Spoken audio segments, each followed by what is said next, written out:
This episode of the Local Hustlers podcast is brought to you by Flamingo Pools, your go-to maintenance and repair company in the East Valley. Stop wasting your valuable time trying to take care of your pool and let the professionals at Flamingo Pools take care of it for you. Visit azflamingopools.com for a free quote today. You're listening to the Local Hustlers Podcast, East Valley Locals. Get connected with small businesses near you and dive deep into their stories, mindset, and motives. Entrepreneurs everywhere. Get ready to be inspired by business owners, entrepreneurs, and hustlers that you can relate to and learn from. And now, your hosts, Erik Huso and Ridge Waldberg. Hello, everyone, and welcome to another episode of the Local Hustlers podcast. Today we have Erik Huso here from Your Pool, Your Way. Erik, it's good to have you here. Great to be here with you guys. Yeah, we appreciate it. Good stuff. Before we get into everything today, why don't you take a couple of minutes and give us a little background, tell us a bit about who you are. Well, thank you for that. And like I said, really grateful to be here and be a part of your podcast. So I, for most of my career, have been in education. That's what I knew I wanted to do that. I wanted to be a teacher from the very beginning. And so spent 19 years in the classroom, another 4 years in administration with a charter school company, and then did another career change about a year ago, and I actually work in corporate real estate for PayPal. So love that, but from the beginning, as a teacher, I needed a way to supplement my income because teachers don't make a lot of money. So most teachers have some kind of side hustle that they do to supplement their income. So I tried a variety of things. I tried a little day trading in the stock market. I tried a little internet site with my degree, which is in human nutrition. So I had a little website, thedietdoctor.com, and did a little bit with that. And about 20 years ago, in fact, exactly 20 years ago, we just built a new house, and my wife said, hey, if we're going to live in Arizona, we got to have a swimming pool. Problem was I couldn't afford a swimming pool. And so I started asking around, and my cousin told me, hey, you can build your own pool. I'm like, really? And so he kind of pushed me in that direction, and I found a bunch of different contacts and ended up building my pool. And how I financed it is, at the time I was day trading, and this was right in the .com boom, where you could throw darts blindfolded and make a lot of money on stocks. And I had made like $25,000 in the stock market, and I pulled that money out and built a pool with that. And then within just a couple months, in early 2000, they had the .com bubble, where that bubble burst. And then I ended up losing the rest of the money that was in the market. So I'm really grateful that I was pulled a little bit of money out to build that first pool. And so that's how I got into pools. I didn't have a pool growing up, didn't know anything about pools. So this was like my first experience with the pool. Yeah. Then a year later, my brother asked me if I would build his pool. And I was like, I can do that. And he's like, yeah. So I used all my subs and drew him up a pool and helped him build his own pool. And then from people just visiting my house and his house, my phone started ringing. Hey, I hear you help people build their own pools. And so for the first year, I was just doing it for free, just helping people. And then it's like, why don't I turn this into a business? Yeah. So I turned it into a business. And so really for the last almost 20 years, been helping people build their own pools. Huh. So at what point did you realize that it was more than just like a little side thing to make a couple extra bucks here and there, and like an actual side hustle that you could supplement your income? So about 2005, so 5 years in, it started to get really big. Yeah. And I had a brother-in-law that was struggling financially, and so I just basically offered him my business so he could make some money. Yeah. And he took it over for a few months, and then he didn't want anything to do with it anymore. Huh. And I hadn't created my system yet that I have today. And so he called me. I still remember I was on vacation in Carlsbad, California, at this hotel, and he calls me. It's like, I'm done, dude. And there's this one homeowner that just got under his skin. He could not handle her. And he's like, I'm done. Not doing this. This isn't for me. I'm like, crap, what do? I got all these projects. Like, I got to figure out how to systematize this. And so I created my system. It came at kind of like a flash of light and inspiration, where I created my system where I didn't have to be available. I didn't have to be present. I wrote a 20-page packet that walks everybody through every phase of the construction. So it's as if I'm a virtual consultant with them when they have that packet. It answers 99.9% of any question that any homeowner. By now I had 5 years of experience, and I knew what questions people had. And so I resolved all those concerns in that packet. And so that's kind of when I created that system that I have today. Okay, so you came up with this system.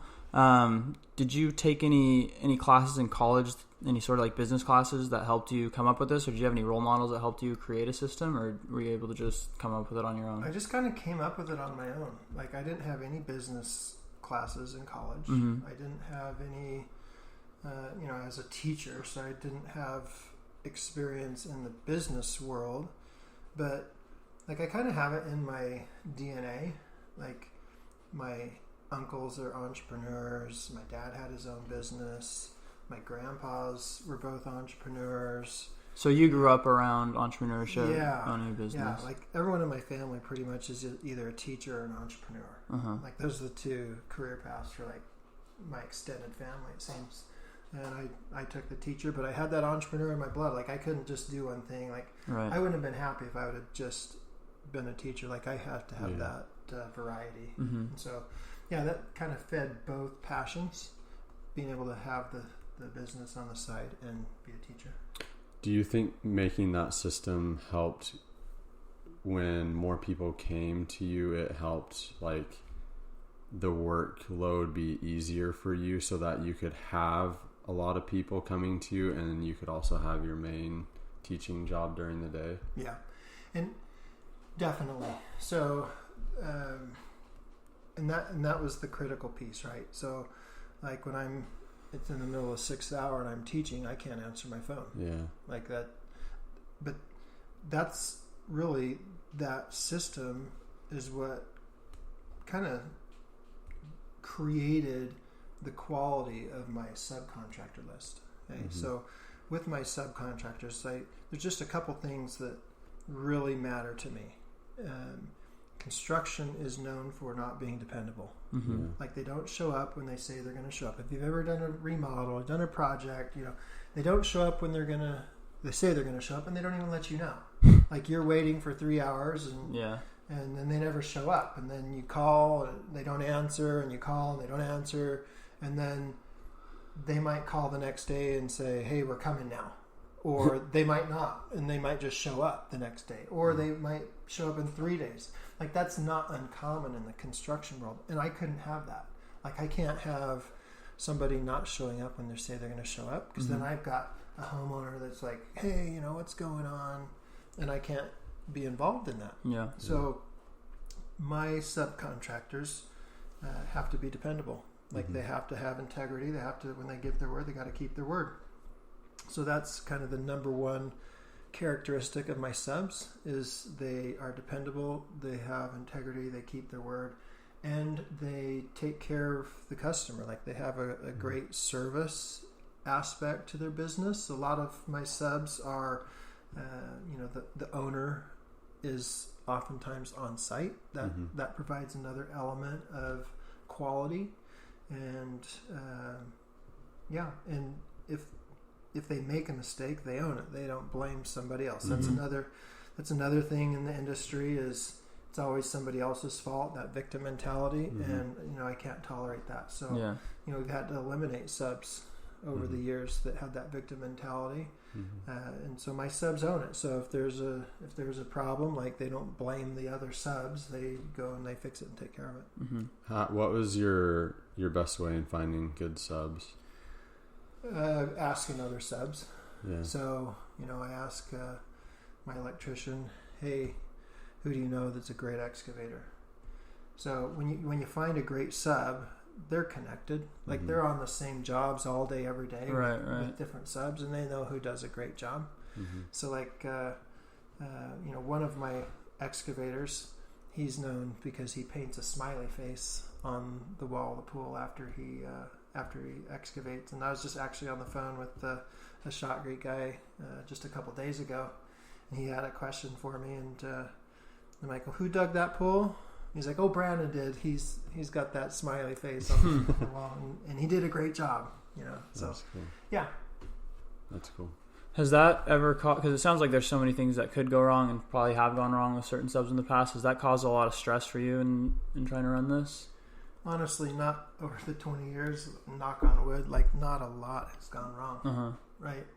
You get good people that are committed to excellence, and there are things that can go wrong, and little things go wrong. Yeah. Like, I've never had someone had their pool crack. Like, that's the worst thing that can happen, right? Right? Never had that, thankfully. But, with little things, a pipe leaks or a piece of equipment breaks, those things are normal and are easily fixable. Right. So not major things, but just day-to-day stressful little situations that happen here and there. Are you able to kind of, I guess, leave that at work or I guess leave that with your business and not let that flow into either your family life or your other career? Mostly, yeah. Yeah, I try to compartmentalize that. And when I was in the classroom, I wasn't thinking about pools. Yeah. I was focused. Now, because of that, though, you bring up family.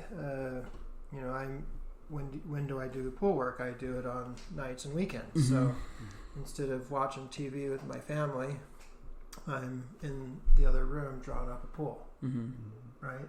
Or instead of hanging out, like this morning, a pool finished and I went and did a startup. So instead of hanging out at home, I'm out on a Saturday doing a pool startup. Yeah. Now, the flip side is I've involved my family in that. So anytime there's like an elaborate freeform design, I'm not a very good artist, and so I actually have my wife draw those. She's an incredible artist, and so she draws all my freeform pools, and then my kids have worked over the years. So my boys, they all save thousands of dollars working. Every pool startup we did, I put $100 in their savings account, and then I gave them $20 cash to spend on what they wanted to spend. But I overpaid them. But at the time, I don't know. At the time, they thought I was ripping them off. Yeah, we had some battles. Hey guys, time to go do a pool startup, and it was like World War III. And I was like, no! One of them is asleep in the truck, and the other one's helping. Yeah. You apply for like child labor law. You gotta love it. Why do you continue to do pools then if it does take away from your extra time or your family time? Is it the money? Is it being able to involve your family? Is there some other reason, that like some sort of passion that you have for this? What's your driving factor for continuing to do this? I think there's a couple things. Number one, growing up, I worked with family. So I worked with my uncles, I worked with my dad, and I always thought it would be cool to have some kind of a job where I could work with my kids, my family. And so it provides that. It's it's rare that a kid gets to work with their dad anymore today, right? Yeah. Okay, just in the way that society has changed, where when we used to be more of a farming agrarian community, like families work together. So number one, opportunity to work together as a family.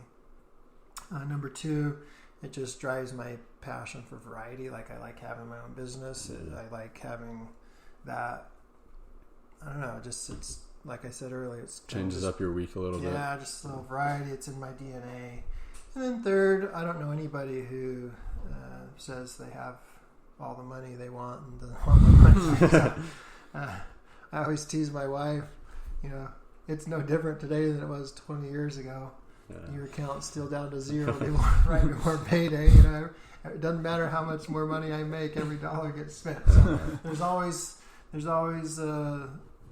expenses, right? Mm-hmm. There's always air conditioners going out and cars breaking down and family vacation. There's always that kind of thing that it's expensive to live today. So it's just another way to supplement that income. Yeah. So going back a little bit, when you kind of let your brother-in-law take over the company, was that mainly for him, or did you want to step away? A little bit of both. Okay. A little bit of both. So he was struggling financially.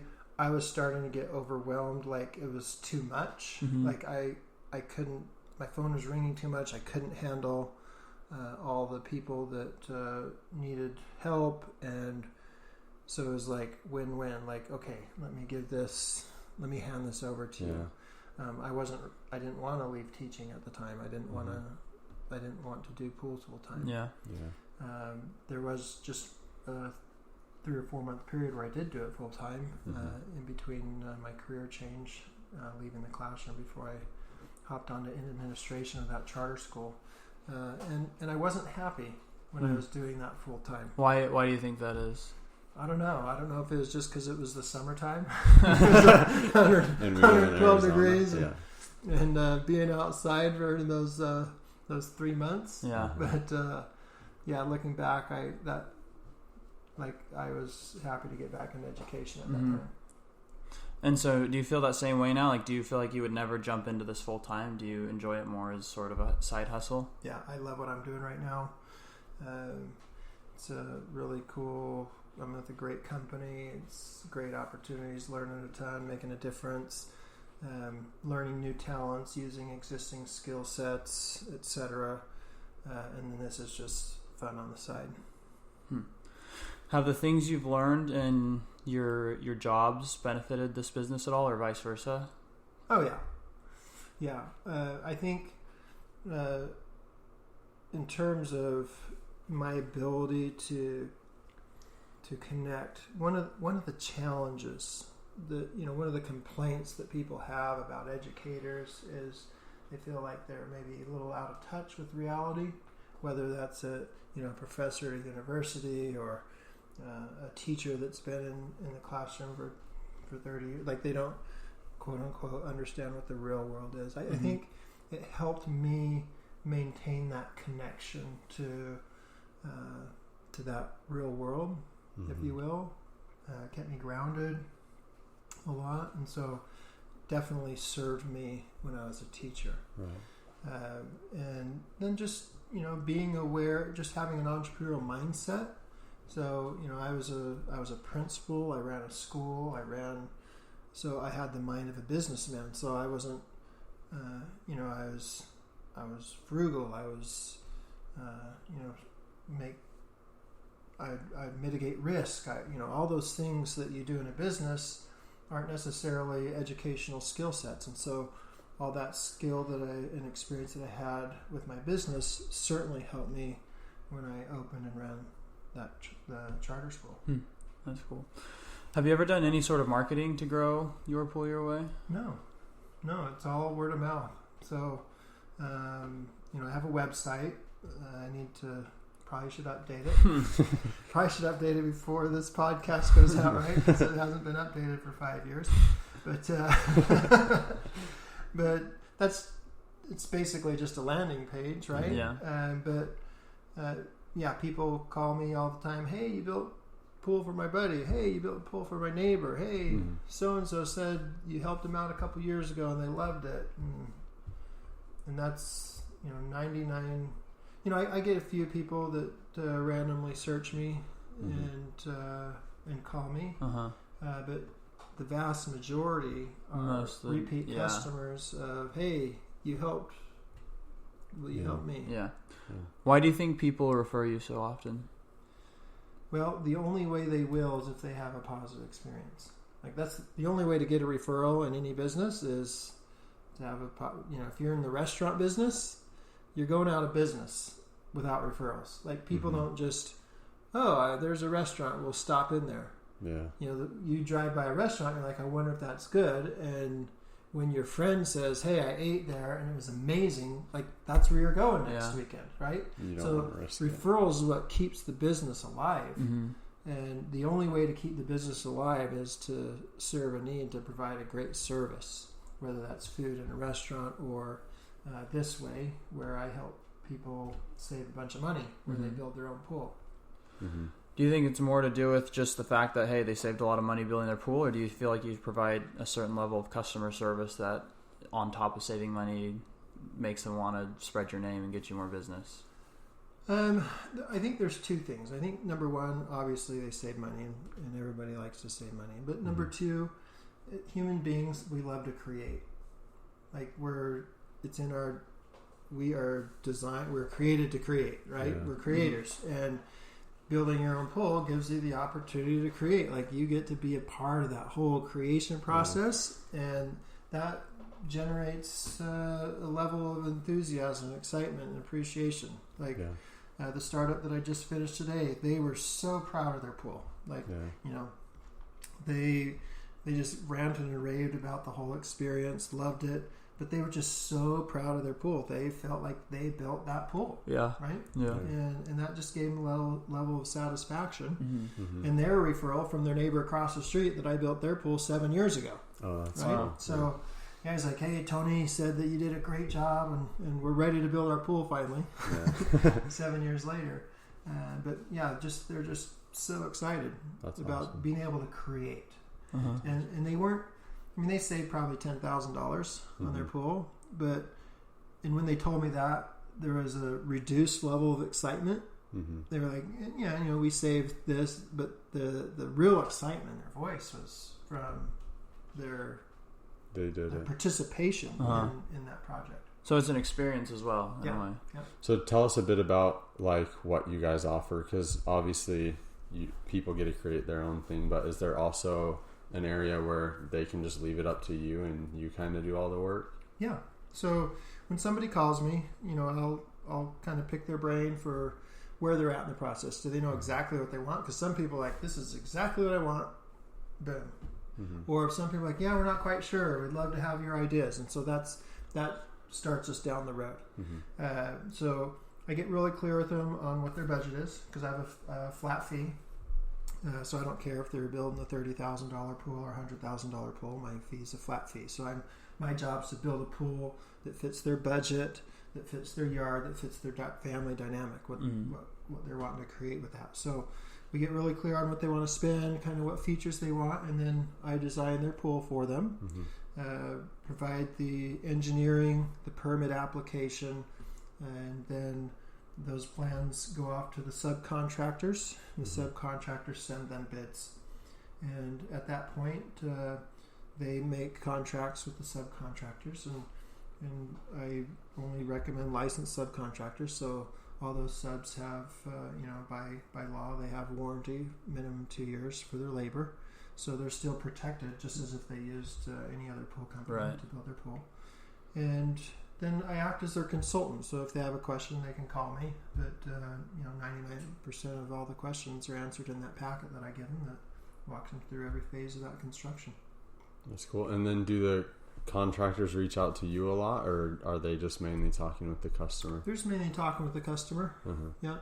Cool. So every once in a while they'll ask me a question. And if they ask me a question, it's probably because I forgot to note something like if there's a raised wall with a waterfall, it's like, hey, is this going to be shotcrete or is this going to be CMU block?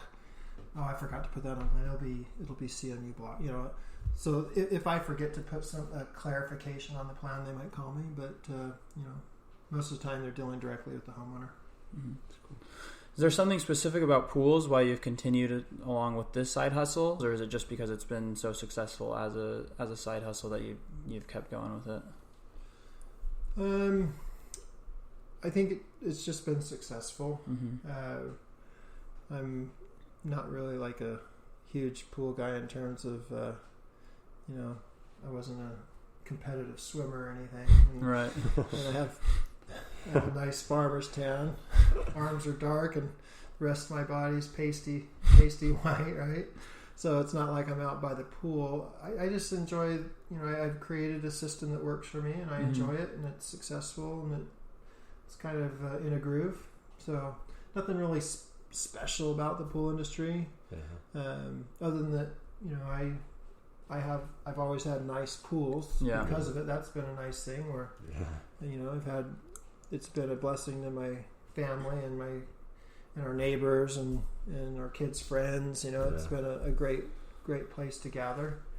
And that, for me, that's what I really love about the pool, especially when my kids are younger. All my kids are mostly grown up. I can't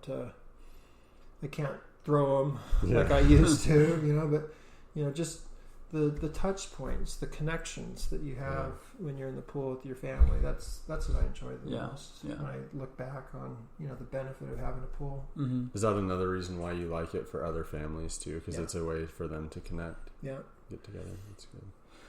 So if you were to, I guess, give someone advice that was wanting to start up some sort of side hustle, would you encourage them to kind of take a path and follow what they're passionate about, or look more towards opportunity and what's going to kind of bring them a lot more success and money? That's a great question. I don't think there's a blanket answer for that. My advice that I give people all the time is keep your doors of possibility open. Like, don't say no.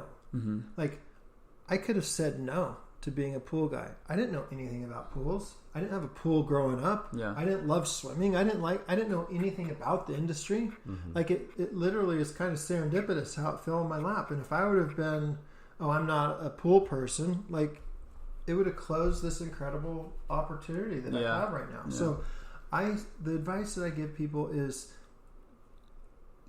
be open to possibilities. Mm-hmm. Like if a door presents itself, walk through it. Mm-hmm. It might not be what you end up doing. It might lead to another door. Mm-hmm. But walk through that door. Keep that opportunity, that possibility open.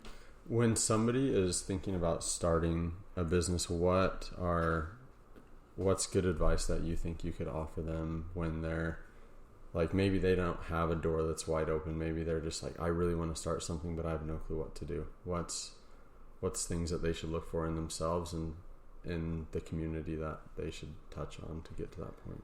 I think the best thing is to have connections and network. Mm-hmm. Okay? And the service that you guys are providing is a great service. Like, someone can listen to all these podcasts that you guys have done with these successful entrepreneurs. They can learn the highs and the lows. They can learn the lessons. Like, business is such a great opportunity for personal growth. Like, and I believe that the growth of any business is dependent on the growth of its leader. And so as you grow as a leader, your business will follow you and will grow. Okay. Mm-hmm. And so that's what another element that I love about having my own business. It's just another avenue of personal growth and development. Mm-hmm. And so to answer your question specifically, Rich, I think the key for anybody that's interested in starting their own business is to just start. Mm-hmm. Like, I had several things I did. Like I told you, I did that the Diet Doctor website. Mm-hmm. I did day trade. Like those things didn't work out, right? But that didn't work. But I learned some lessons, and it impacted the next thing. And then all of a sudden, I have a pool business. Like, where did that come from? Yeah. And so, network with people, learn from successful entrepreneurs, listen to this podcast, reach out to the other entrepreneurs that you guys have interviewed as you're listening, and you're like, I really like that Dulce Churro guy. Like, he really resonated with me. Like, reach out to him and make that connection and say, hey, I just like to shadow you for a day and pick your brain and learn. I'll serve, I'll do whatever I'll sweep your floor. I'll do, whatever it takes. I just want to learn from you and spend some time with you. And that is what I feel would be the best advice I could give. Yeah, we've talked about on the show before how so many people that are on this show and just in general are so willing to share their advice and the things they've learned. Yeah. And sometimes it's just us being too scared or hesitant to ask about it and ask for that advice. Yeah, I think sometimes we think, oh, they're too above us, or look at me, like how can I reach out to somebody like that? It's like, no, people like that would love to sit down or have you come in or do whatever to be able to get advice that they might need or want. So you mentioned just how obviously there's the benefits of cash, obviously, with owning a business or having a side hustle, but you also mentioned how much growth you experienced as a leader. With that being said, do you feel like everyone should at least attempt to start some sort of side hustle to experience that growth? Or do you think there's other ways people can get that as well? There's other ways you can get it. But like I said earlier, owning a business is an incredible way to stretch yourself. Yeah. Like it stretches you in ways that, having a job doesn't stretch you. Like, and I've had a job my whole life, right? I've been in a career where you have that salary coming in every 2 weeks, no matter what. And you have your insurance and you have your benefits. Like that's very nice. It's that nice, comfortable nest egg. And then you have your business that, it's success. It's like you don't get paid unless you do work. Like you don't get paid unless you're successful. And so it depends on you. And so, and there was a period of time where I had bought a couple investment houses, and 2008 the market crashed, and all of a sudden I wasn't getting any pool calls to build pools, and I was upside down on some houses, and I was in a real pinch. And now, like, my business wasn't to fix cars when they break down and go on vacations. It was like I had to have that money to survive. And I was in a very precarious financial position at that point. And so I shifted gears. No one was calling to build pools. I'm like, I'm going to start a pool service company, and we're going to start cleaning pools. And so every day after school, I'd come home, and this is when my kids hated me. Like, get in the car, guys, we're going to clean pools. And we'd go and clean pools, and that saved me. Like, we had to have that money. Yeah. Like, and it was critical. So, you grow. There's pain. There's loss. There's failure. There's lessons. There's success. It stretches you in ways that otherwise you wouldn't be stretched. Well, then I think when also you open up your mind to start that one thing, it's just a snowball, and then you start thinking of other things, and you open up that creative side of your mind to be able to start. I think everybody can do it to start doing more things. So it's amazing what the human mind can create. It's really cool. It's really cool. So do you think your college education has helped with this? Like, what would you say to somebody that's in a spot where they're like, oh, should I go to college or should I not? So that's a loaded question, Ridge. And I've shifted my mindset. So my mindset used to be absolutely you have to go to college. Yeah. Right? College used to be the gateway out of poverty. Yeah. And that was true for multiple decades. If you wanted to be successful, college was the gateway out of poverty. And today, with the rate of tuition, with hard to get good paying jobs with a bachelor's degree, and the mounting student loan debt, like, there's a strong argument that can be made that today college is the gateway into poverty. Right? Yeah. Like, you graduate with $120,000 of student loans, and you're making a salary of $35,000. You're not going to pay that student loan off for a long, long time. Okay? And so what I tell people today is there are certain careers that require a college education. So what I tell people isn't necessarily go to college. It's get really clear on what you want to do. Like for me, I was a teacher. You cannot be in the classroom without a college degree. Right. You have to have a college Yeah. degree. So you get the college degree. Yeah. And so if you get clear on what you want to create, what kind of life, what kind of career you want to have, and like I said, be open to possibilities because there might be a career out there that you haven't considered. But start by getting clear, and then if that career requires a college degree, then by all means go to college, absolutely. Yeah. And if it doesn't require a college degree, like dabble in both. Yeah. See where that takes you. Like take a couple night classes that serve that direction of where you want to go, but also like work in that field. You might find after a year of working in that field that you don't want anything to do with that. Better to find out now than after you have a 4-year degree and $100,000 of debt that you don't like to do that, right? And so I would say, walk down both paths simultaneously if your career of choice doesn't require that degree. I think that's such good advice because when you see where you want to be, it's so much easier to know what steps you need to take to get to that point. What would you say for someone who really has no idea, where they want to be in the future? They're just kind of lost and don't even know what steps to take because they don't know where they want to end up, I guess. Well, that's the first thing. So I do leadership coaching as well. And that's the first thing that you have to, as I coach with somebody, that we get clear on, like, what is it that you want to create? Like that person just hasn't sat down and gotten clear with themselves on what they want to create. So that's essential then, figuring that out. They've just been going through the motions, letting life happen to them. For whatever reason, life has happened to them, and they haven't said, wait a minute. They haven't recognized that I can make life happen. Yeah. And what is it that I want to create? And so getting really clear on your intentions and what you're committed to. So that's where we start. Like, what are you committed to? And there's only a couple things that a human being can be committed to by the definition of what my definition of commitment is. You mind sharing what that definition is? Willing to do whatever it takes. Period. Like, there's, I wouldn't say I'm committed to my health.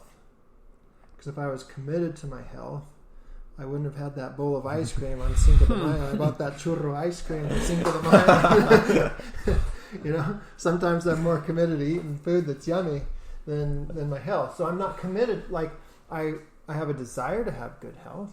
Yeah. I want to be healthy, and I'm generally healthy. You're committed to your taste buds, though. But sometimes I'm more committed to my taste buds than I am to my health. Yeah. So really, that word commitment, where you're willing to do whatever it takes, like you'll die for something, you'll live for something, no matter what.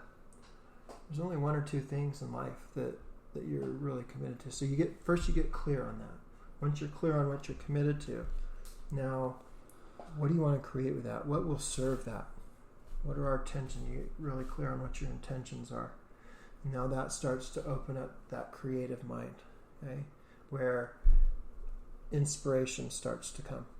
And we make sure that someone is self-directed, that they're not doing something out of obligation or they're trying to look good. So if you're going down a path to please other people for appearances, or you're going down a path because you have to, you're stuck, like those will zap you of energy and inspiration. You will burn out. And so help people be self-directed, clear on what it is that they want to create, that they want to do, that they choose to do. And then that's when the inspiration starts to flow. It also sounds like people need to be open for change too, because it sounds like in your life too, you went from educating to other things, and you've had some changes, and it sounds like people just need to be open that they might go down that door and it might change eventually, and they might have to go down another door. So. Yeah. And I'm not naturally like that. Yeah. I do not like change. I'm a person that, that paint color looks good. Why do we need to change the paint color? That couch looks good right there. Why do I need to move the couch? Yeah. Like I'm not a person that naturally likes change, and over the last 5 years, I've experienced a lot of change. Last 6 years, a lot of change, and it's been the best thing in the world to stimulate growth. Do you spend more time cleaning your pool than you spend swimming in it? Then call Flamingo Pools today. Flamingo Pools is your go-to swimming pool maintenance and repair company in the East Valley. Whether it's weekly maintenance, repairs, green to cleans, or one-time cleanings, Flamingo Pools will take care of you. Honest, reliable, and innovative. Just a few of the many good things Flamingo Pools customers have to say about them.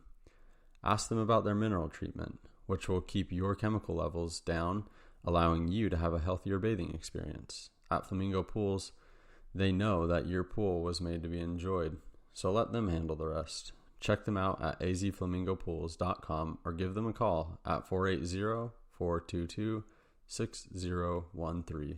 Mention this podcast and you'll get your first month of maintenance completely free. That's azflamingopools.com and 480-422-6013. So you've mentioned a lot of things that maybe haven't gone necessarily in your favor, whether it was with this business or you mentioned with the .com bust, you lost some money there, with real estate as well. How has that affected your relationship with failure? Are you scared to take those risks now, or has it made you more comfortable to try new things and experience change like you talked about?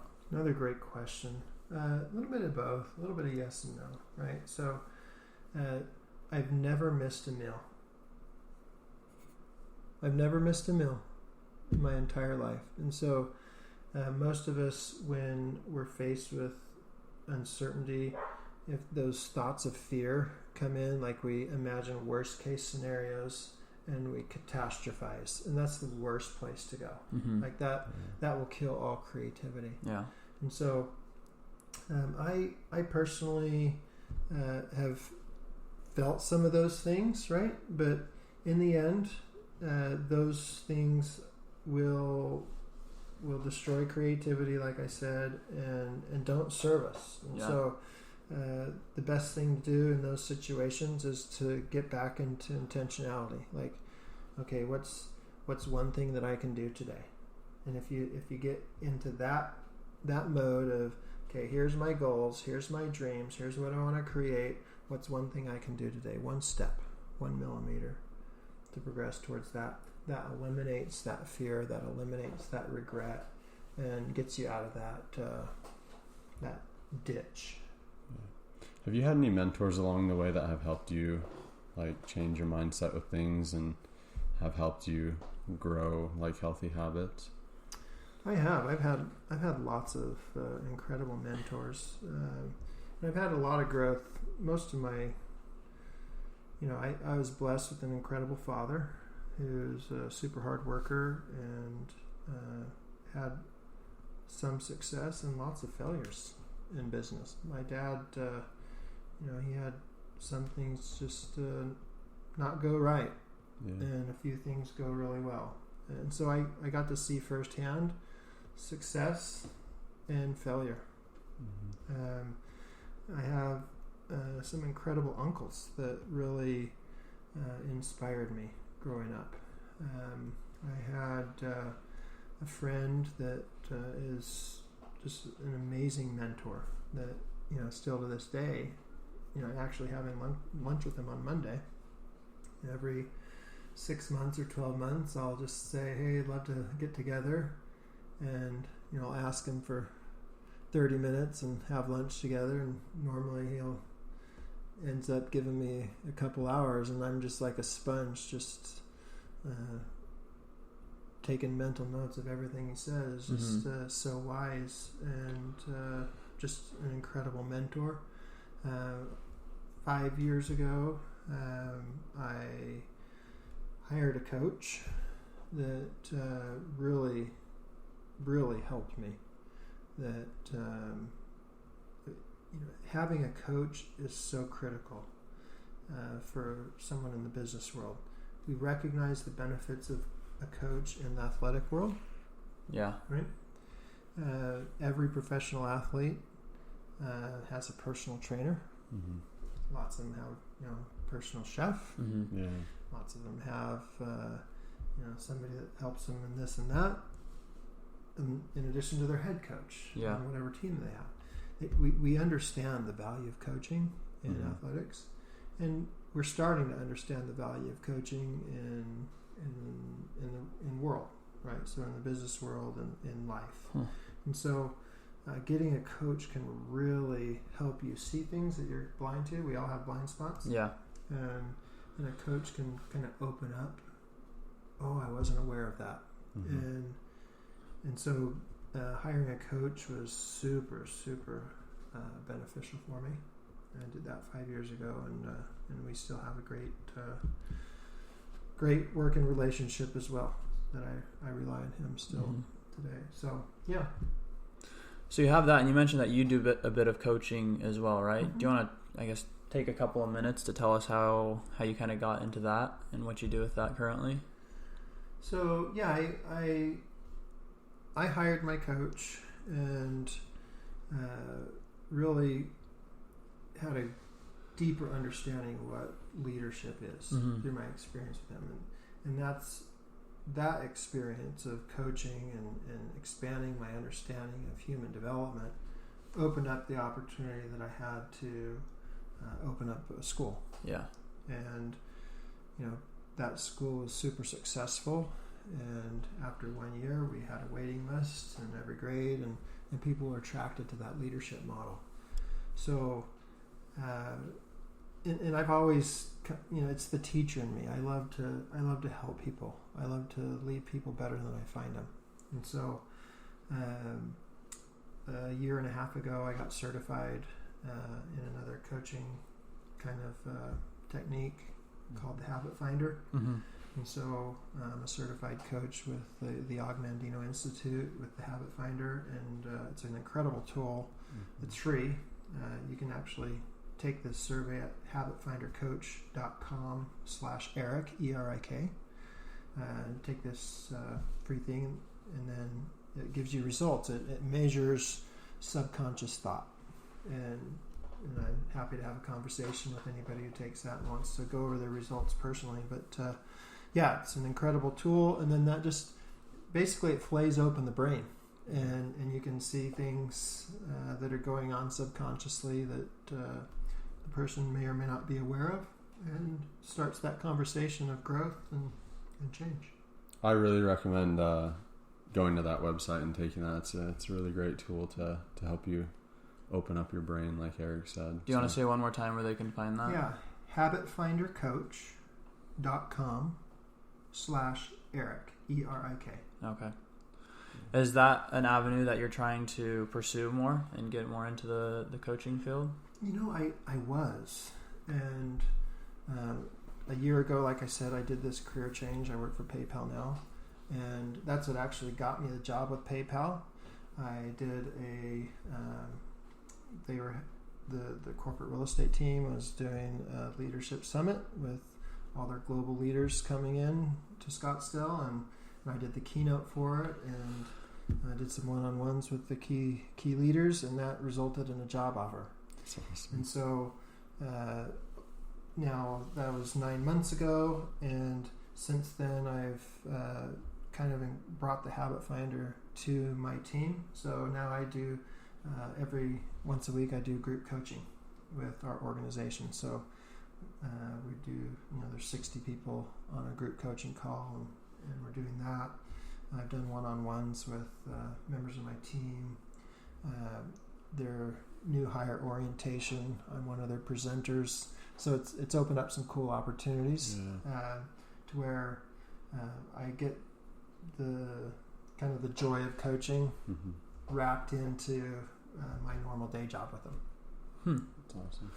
So that's really cool. So you got coaching, obviously your pull your way, and you've got a career as well as a family. With all that going on, do you have time for yourself or just to relax? Yes. Yeah, I have a pretty strict routine where I get up early in the morning. I try to get up by 5 every morning, and I do some personal devotion, some scripture study, and then I get on my bike and I go ride. And that's my time. And that's where a lot of inspiration comes to me. A lot of ideas come, like this whole group coaching thing that came to me, that I'm doing within PayPal, came to me on a bike ride. Do you have a notepad on your bike ride and you just write it down as you're going? Or keep a mental note? Not just a mental note. And, I'll just be thinking, and there's just something about the rhythm of pedaling that opens up inspiration, and got the sun rising and the fresh air, and it's cool out, and releasing some chemicals into your brain. So that's what I do. I exercise every morning, and that's my time. Now the downside of that is at nighttime I'm exhausted. So family's watching TV and I'm like checking out, right? Good night, guys. So that's the downside of that is I'm not really available late at night for any kind of family stuff. Yeah. I guess what's your ultimate goal with that then? Do you see this cycle kind of repeating itself for quite a while, or do you have plans to have more free time and more availability? I am wired to go. I don't think I would be happy with more free time. I don't see myself retiring. I know there's people that are like, I've got somebody 10 days till I retire. I got somebody close to me every time I see him. Dude, how long till you retire? 2 years and 3 months. They're just like looking forward to retirement. Like that's not in me. Like I don't feel a desire to retire. I don't feel a need to retire. Like working, creating, that's fun for me. Yeah. Like I enjoy it, and I think I would be miserable if I didn't have anything to do. Like sitting on a lazy boy chair. Like I can't do it. Like even when I go on vacation now, like I can sit on the beach for a couple days, but I've got a book in my hand. I'm learning. I'm reading. Like I can't just sit there and do nothing. Like I go nuts. It's just not how I'm wired. Yeah. What are kind of your plans going forward with your Pull Your Way then? Well, I've got a son that's interested in taking that business, so I'm kind of mentoring him and helping him to take that over, and it'll still keep going, but he'll be doing most of the day-to-day work of it. So with that happening, and if he ends up taking over, do you have plans to stay involved in that or come up with some other sort of side hustle, or what would your next step be to fill that void? Stay tuned. That's the beauty of creation, right? I'm going to follow my own advice and be open to possibilities and opportunities. But there's, who knows? Yeah. We'll see. Yeah. Sounds like we'll have you on for another episode one of these a couple days. Years and see what happens. That'll be a good thing. So, as we're wrapping it up here, how about we get into our game that we're going to play? This game, so you have 60 seconds to answer as many questions as we throw at you. So it's rapid fire. We're just going to throw questions at you. 1 word answers? 1 word answers, yep. So, Donovan's going to get the clock ready here. We're going to get that game pulled up. And we're going to get going with that. All right, Reg will start us off from the top. Let me know when you're ready. All right, start from the top? Yeah, in 3, 2, 1, go. Favorite junk food? Junk food? Cold cereal. If you could have any superpower, what would it be? Fly. Music you turn on when nobody is around. 80s. If you were stuck on an island, what would you bring? A book. Favorite quote? Ooh. Job worth doing is a job worth doing right. If you could have dinner with anyone in time, who would it be? Abraham Lincoln. What's your spirit animal?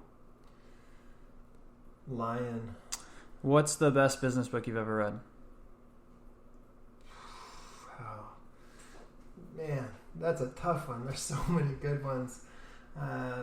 Gotta say, you're gonna have to. This is gonna kill you. This is gonna kill me. I'm gonna have to. All right. I've got 10. All right, best podcast. We'll come back to that. Definitely the Local Hustlers. Oh shoot! There's our timer. Yeah, business books. Here's the thing: you get a favorite business book, and then you read another business book, and that becomes your favorite. And then you read another business book, and that becomes your favorite, and another one, and now you've got like 40 favorite business books. Yeah. There's a couple that I love for small business owners. The Road Less Stupid is really good. I love all of Stephen Covey's work. I love all that Patrick Lencioni does. Patrick Lencioni has some great stuff. I love 5 Dysfunctions of a Team. I love Radical Candor. I love Extreme Ownership. Those are just a few, but yeah, there's. If you want to know my list, you can ping me. There you go. Yeah, I hope everyone's taking notes. Sorry, I'll give you my top 30. There we go. Do you feel like those books, because you've talked so much about how mentors have helped you grow, do you feel like those books have played an equal part in Absolutely. teaching you? That's the beauty of reading a book. Is like, I would not have had access to Stephen R. Covey. Yeah. I would not have access to Patrick Lencioni. Like, those books give you access. Yeah. And you can learn so much from them. Now, here's the risk with reading books is you can become satisfied. The brain is very satisfied with knowing, and there's a big difference between knowing and being. Okay, there's a big difference between knowing and doing, and so you can stop at the knowing without the doing and the being. Yeah. So the key, and this is where having a coach will really help you, will push you beyond just knowing.